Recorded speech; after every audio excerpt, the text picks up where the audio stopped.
My name is Victoria Marsh. I am 30 years old. November 14th, 2019. 11:47 in the evening. The parking lot of a 24-hour Walgreens on Route 9 in Freehold, New Jersey. I was in the back seat of a 2009 Honda Civic with a broken rear defroster, a sleeping bag I had bought at a discount, sporting goods store for $18, and exactly $214 in my checking account. My parents' house was 4 miles away. My childhood bedroom, the one with the scuff mark on the baseboard where I had moved my desk in 7th grade, had a new tenant in it by then. Her name was Brianna. She paid my parents $650 a month. I know this because I eventually saw the lease. What they did not know, what they could not have imagined on the night I pulled my Civic into that parking lot and climbed into the back seat and zipped a sleeping bag up to my chin, was that I had already decided something. Not in anger. Anger would have been too loud, and loudness was a luxury I could not afford.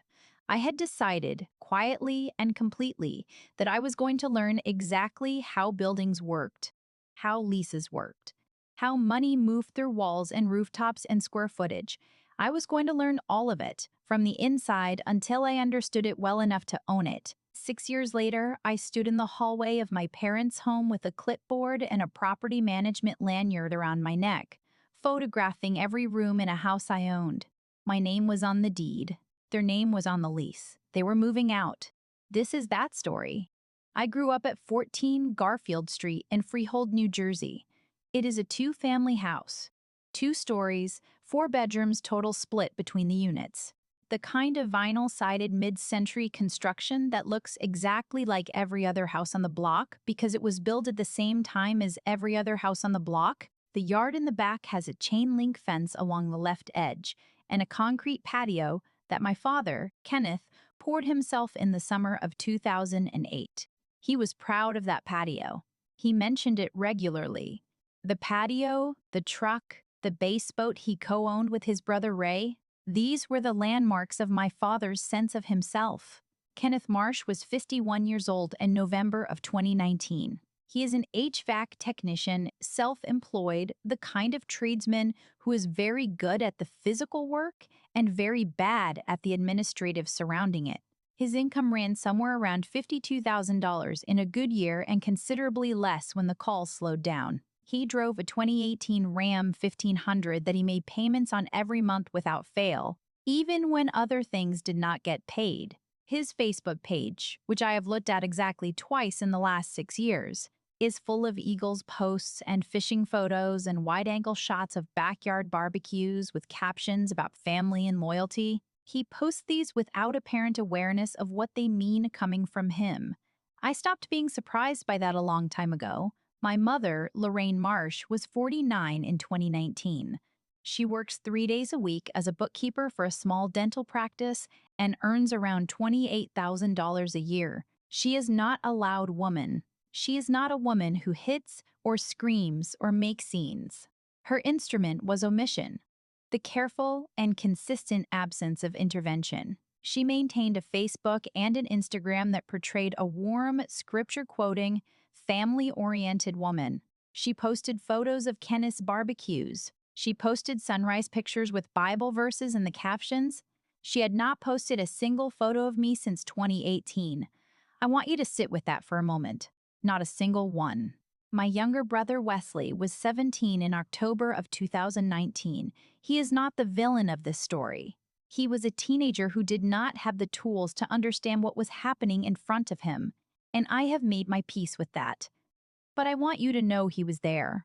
He was in the living room within earshot when my father told me I had 2 weeks to find somewhere else to be. He did not look up from his phone. The pattern did not begin in 2019. It began earlier, and it followed a logic that took me years to name. My father did not dislike me. It was more specific than that.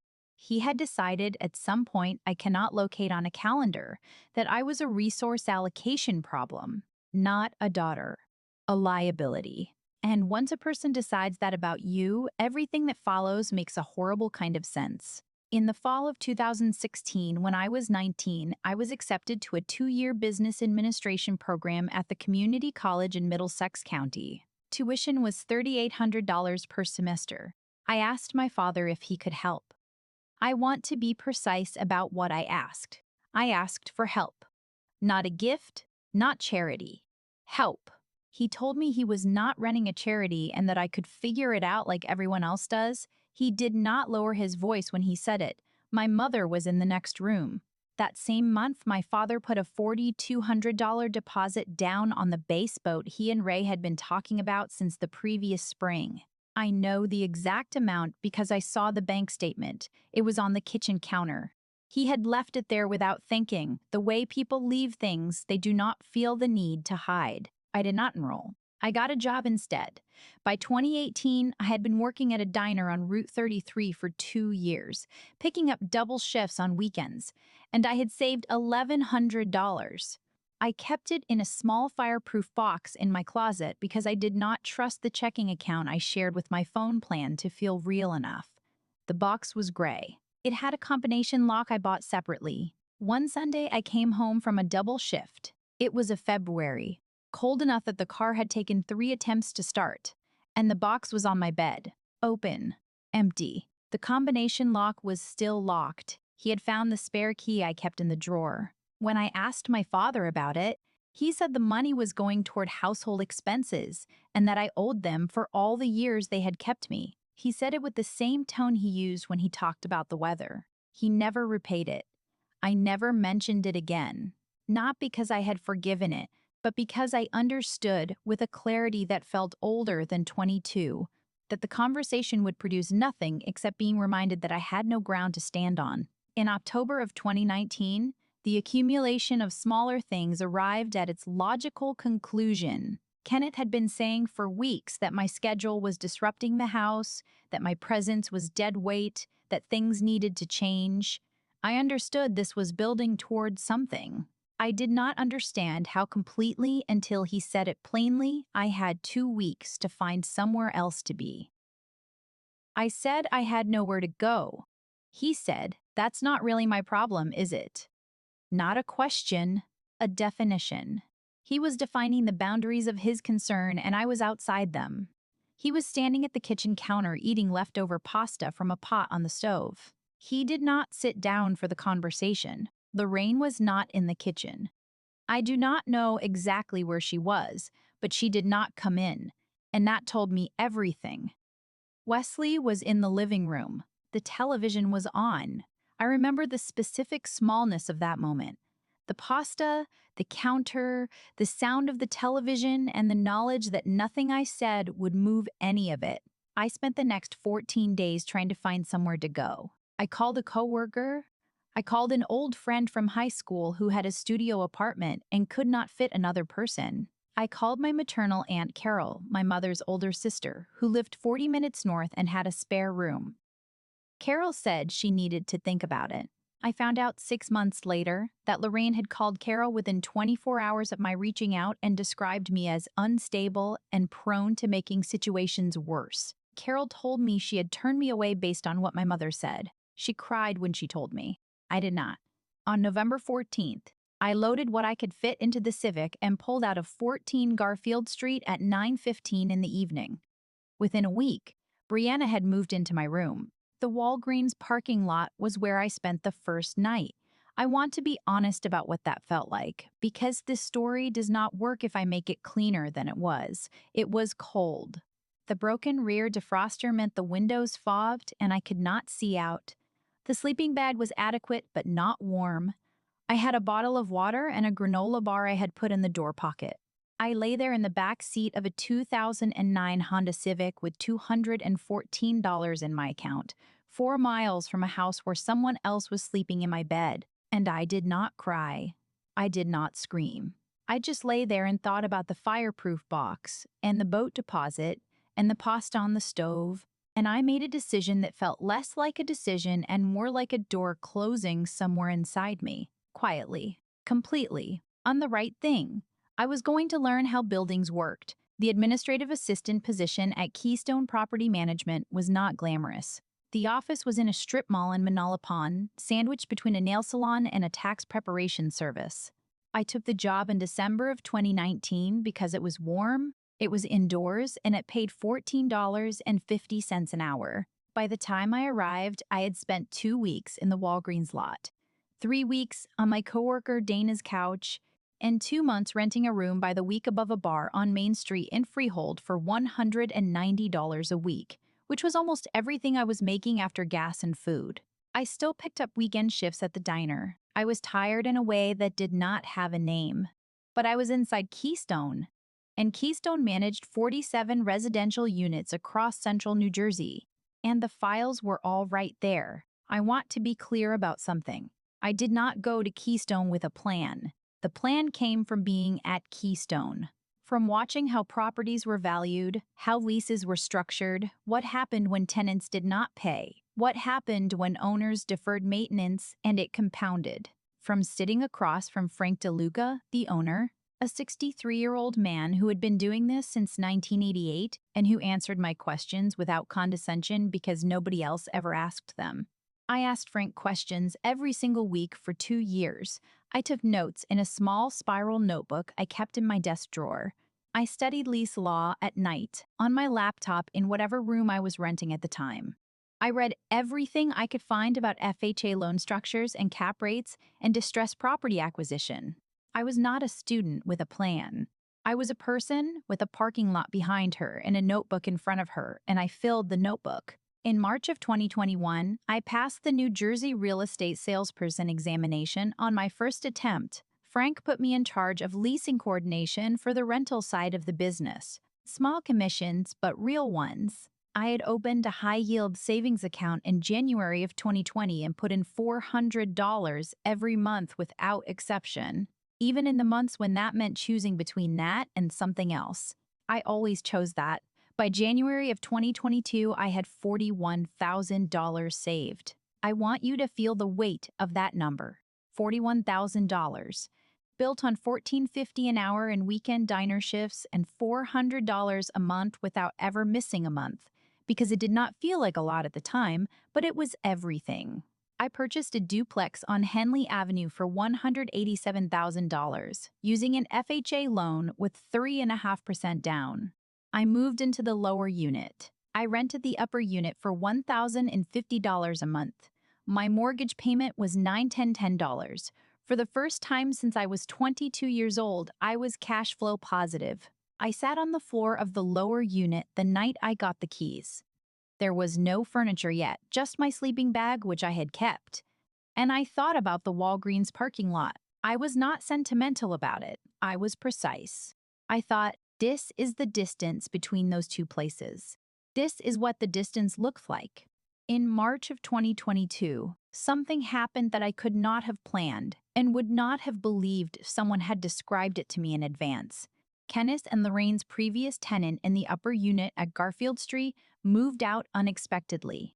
A pipe issue had made the unit temporarily uninhabitable. They needed a new rental. They contacted Keystone Property Management, the company where I worked, the company whose files I knew by heart, to inquire about available units. 14 Garfield Street was on Keystone's management roster. I was the leasing coordinator. The file came to my desk. I recognized the address the moment I saw it. I did not tell Frank. I processed the application. I ran the credit check. Kenneth's score was 601 and Lorraine's was 644, and I countersigned the lease as the property manager of record. My name appears at the bottom of that lease in small print in my professional capacity. Lorraine signed her name 3 inches above mine. She did not read that far down the page. I know she did not because I watched for hesitation and there was none. Monthly rent, $975. 12-month lease with standard terms, including an early termination clause equal to 2 months' rent. I want to stop here and tell you what I was feeling when I processed that application, because the honest answer is more complicated than what this kind of story usually allows. I was not triumphant. I was not even satisfied. I was something closer to careful. I was careful about what I allowed myself to think it meant, because I knew that if I let it mean too much, I would do something with it that would make it smaller. So I let it be administrative. I filed it. I moved on. If you are still watching at this point, I want you to do something for me. Drop a comment below and tell me what you would have done when that application landed on your desk. Because I have asked myself that question more times than I can count, and I am still not entirely sure I have the right answer. And if this story is reaching you because you are in a parking lot of your own right now, or something that feels like one, I want you to subscribe because there are more of these stories, and some of them might be yours. Now, here is where the patience required to build something real in silence gets genuinely hard. By mid 2022, I was managing my own duplex, coordinating Keystone's rental portfolio, watching my parents' rent checks arrive every month from an address I knew by heart, and trying not to let any of it collapse into something personal. That last part was the hardest. There were months. I will not pretend there were not. When I sat at my desk at Keystone and pulled up the Garfield Street file for no operational reason. Just pulled it up.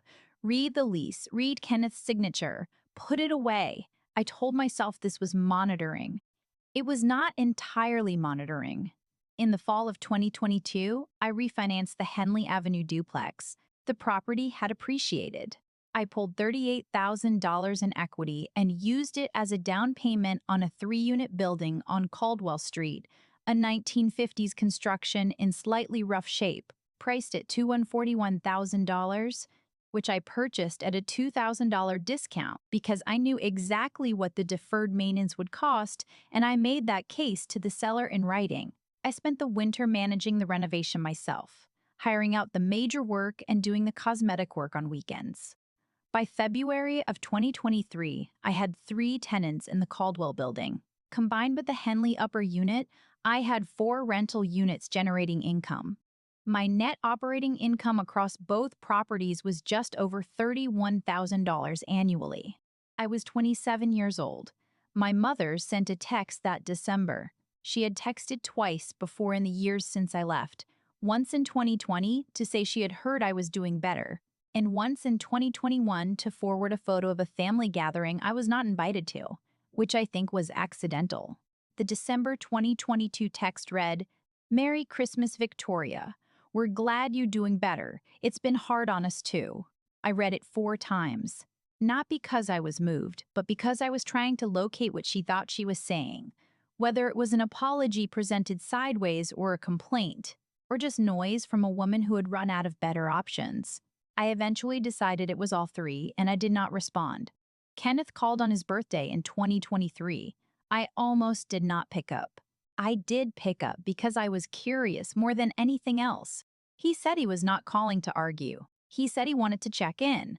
I asked how things were going at Garfield Street. He said fine. The new place was working out. Management company was professional enough. He said, "You made your choices. We made ours. I don't know what you want from me." I told him I didn't want anything. That was the last time we spoke before September of 2025. In January of 2024, Frank DeLuca told me he was thinking about retiring.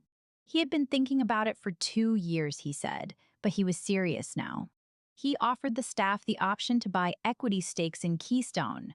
The terms were specific: a 22% stake for $31,000 with a right of first refusal on any future sale. I had the money. I bought in. I was now a partial owner of the company that managed my parents' rental, among 46 other units. I added a 4th property, a small 2-unit on River Road in the spring of 2024, purchased for $209,000 with a conventional loan. By the end of 2024, I had 11 units across 4 properties. My annual net operating income was pushing $68,000. I was 29 years old. In early 2025, Frank told me that Walt Kowalski, the investor who owned 14 Garfield Street and had bought it in 2008, was ready to sell. Walt was 71, moving to Florida, liquidating his portfolio piece by piece. He offered Keystone right of first refusal per a clause in our management agreement. Frank brought it to me first because I had been running the asset. The numbers worked. The building was in acceptable condition. I knew every maintenance record on it going back 3 years. I knew the current tenants, their payment history, their lease terms, the specific scuff mark on the baseboard in the second floor bedroom that had been documented in the original move-in inspection report as pre-existing. I led the acquisition. The purchase closed in April of 2025. I was 30 years old, 6 months out from my 31st birthday. The deed listed me as owner. The lease still listed Kenneth and Lorraine Marsh as tenants. I did not contact them. I did not change anything about the way the property was managed. I simply let the situation exist because I had learned in a parking lot, in a strip mall office, in a duplex with no furniture, that some things do not need to be announced to be real. In September of 2025, Kenneth called Keystone to inform us he wanted to break his lease 4 months early. He and Lorraine were planning to move to a 55-plus community in Bucks County, Pennsylvania. He spoke first to a junior coordinator named Priya, who explained that early lease termination required written consent from the property owner and would trigger a fee equal to 2 months' rent, $1,950 per the terms of the dollars. Reese he had signed. Kenneth said the fee was unreasonable. He said he had been a good tenant. He said the company was running a scam. Priya, who is 24 years old and very professional, told him she understood his concern and would route him to the appropriate person. She routed him to me. I was at my desk. I had the Garfield Street file open before the call connected. I had known this day was coming. Not this specific call, not this specific month, but something like it. Some moment where the distance between what they knew and what was true would have to close. I picked up the phone. I said, "This is the owner. How can I help you?" There was a pause. He did not recognize my voice immediately. We had not spoken at length in 2 years, and my professional register is different from anything he ever heard from me at his kitchen counter. He launched into his complaint. He said the fee was not in the spirit of the agreement. He said he and his wife had been model tenants, which is accurate. Their payment history was spotless. He said that a company with any decency would waive the fee for good tenants. He spoke for approximately 2 minutes without stopping. Then he asked who he was speaking with. I said, "This is Victoria. I own the building." The silence that followed lasted 4 full seconds. I counted them.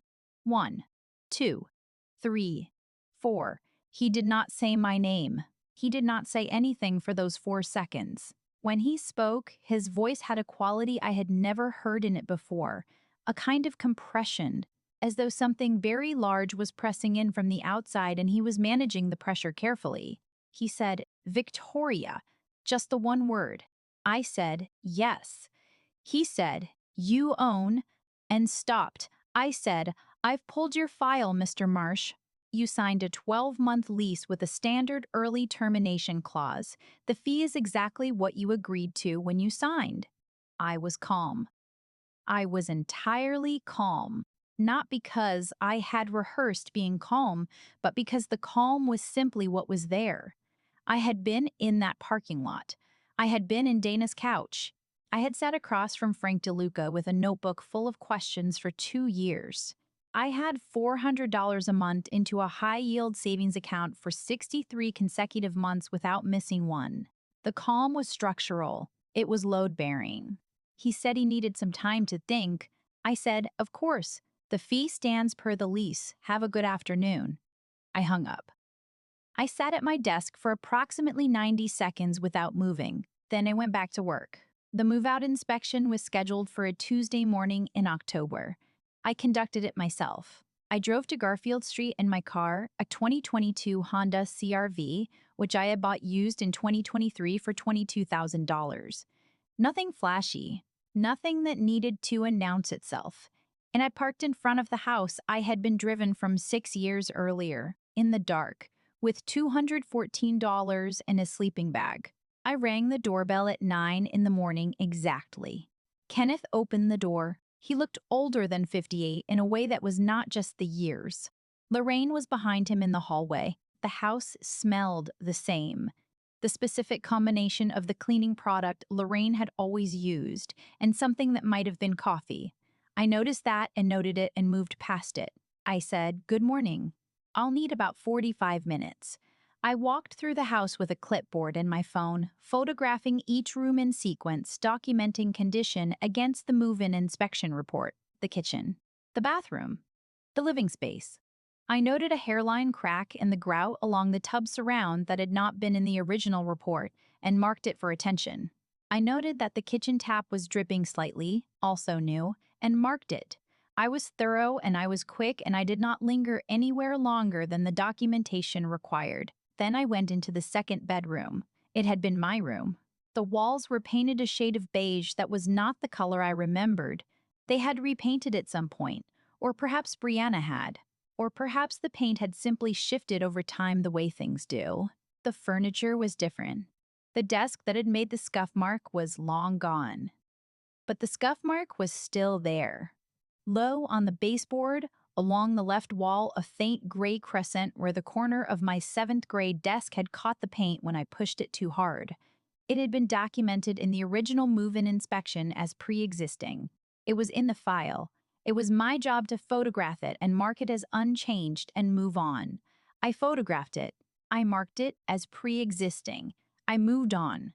Kenneth stood in the hallway the entire time I was in the house. He never came into a room while I was in it. By the time I finished, he had uncrossed and recrossed his arms enough times that I noticed without looking directly at him. He is a man who has always known how to fill a room, with volume, with presence, with the simple physical confidence of someone who has never had to wonder whether he belongs somewhere. He did not know what to do with himself. He did not have the terms of this. There were no terms he had written. Lorraine followed me to the front door when I finished. I handed Kenneth the move-out summary, a standard document, 2 pages, condition notes, and next steps. At the top, under the field that reads Property Aunier, it said, Victoria Marsh, Marsh and Pine Properties, LLC. Lorraine took it from Kenneth's hand. She read it. She read it again. I watched her eyes move across the line twice, the way eyes do when a sentence is not resolving into the meaning you expect. Then she said very quietly, Victoria, we didn't know. I looked at her. I thought about the phone call from the Walgreens parking lot, the one where she had said she couldn't go against my father in his own house, and then said goodnight and hung up. I thought about the aunt she had called. I thought about the text in December 2022. It's been hard on us too. And how she had found a way, even then, to make herself an equal party to a thing she had watched happen without moving a finger to stop it. I capped my pen. I said, I know you didn't. I let myself out. I drove back to Manalapan with the windows down, even though it was October and cold. I needed the air. The early termination fee of $1,950 was processed 10 days later. I did not waive any portion of it. The Garfield Street file was updated, the security deposit reconciled, and the unit listed for a new tenant by the end of the month. I rented it to a young couple, Marcus and Elena, both 24, first rental together, the kind of nervous energy I recognized from a distance. I told them the scuff mark on the baseboard in the second bedroom was pre-existing and not to worry about it. I did not tell them anything else. Lorraine sent a text 2 weeks after the walkthrough. It said, I think about that day a lot. I don't expect anything. I just wanted you to know. I read it the morning it arrived. I did not respond for 11 days. Not because I was making a point. I genuinely needed 11 days to figure out what the right amount of response was. I wrote back, I know, Mom. That is the entirety of what I sent. I have not blocked her. I have not invited more. I have left the door at exactly the width I can manage right now, which is not very wide, but is not nothing. Kenneth has not reached out. I expect he will not. He is not a man who knows how to occupy a position where someone else holds the deed. And I think some part of him understands, without being able to say it, that there is nothing left for him to define. I have thought a great deal, in the months since the walkthrough, about what it was I built and why. The easy version of this story is that I built a property portfolio and the parents who threw me out ended up paying me rent. That version is true. It is also the least interesting true thing about what happened. The more accurate version is this. I was 23 years old in a parking lot with $214, and the thing that had been taken from me, not just the $1,100, not just the community college semester, but the specific thing underneath all of it, was the assumption that someone would catch me if I fell. They had removed that assumption. And in removing it, they had also, without knowing it, removed the only thing that had been stopping me from finding out what I could do entirely on my own. I used to think that what my parents took from me was money. Then I thought it was time. It took me until I was standing in that hallway with a clipboard, photographing a scuff mark on a baseboard in a house I owned, in a room I had been evicted from, to understand what it actually was. It was the assumption that I would always need something from them. They built their entire relationship with me on that assumption. They made every decision on the basis of it, and they never updated it. Not once in 6 years did either of them wonder whether the person they had decided was a burden might have become something else entirely. That specific failure of imagination, that is what cost them. Not the fee, not the lease, not even the look on my father's face in that hallway, which I will carry for a long time. The cost was that they went 6 years without being curious about their daughter. 6 years where the question, "I wonder what Victoria is doing," never became anything more than a Facebook post they did not make. And by the time they found out, by the time the answer to that question was standing in their doorway with a clipboard and a property management lanyard, it was already done. The building was bought, the lease was signed, the scuff mark was documented as pre-existing. They rented the room for $650 a month. I let them. I needed a good tenant more than I needed an apology. The lease they signed was mine to cancel, but I never did, because some things are worth more as proof than they are as punishment. I want to ask you something directly, because I think about this more than I resolve it. If the person who hurt you most ended up needing something only you could give, would you help them, walk away, or something in between? Because I still don't know if what I did was mercy or just the quietest kind of power, and I think the fact that I cannot decide might be the most honest thing I have said in this entire story.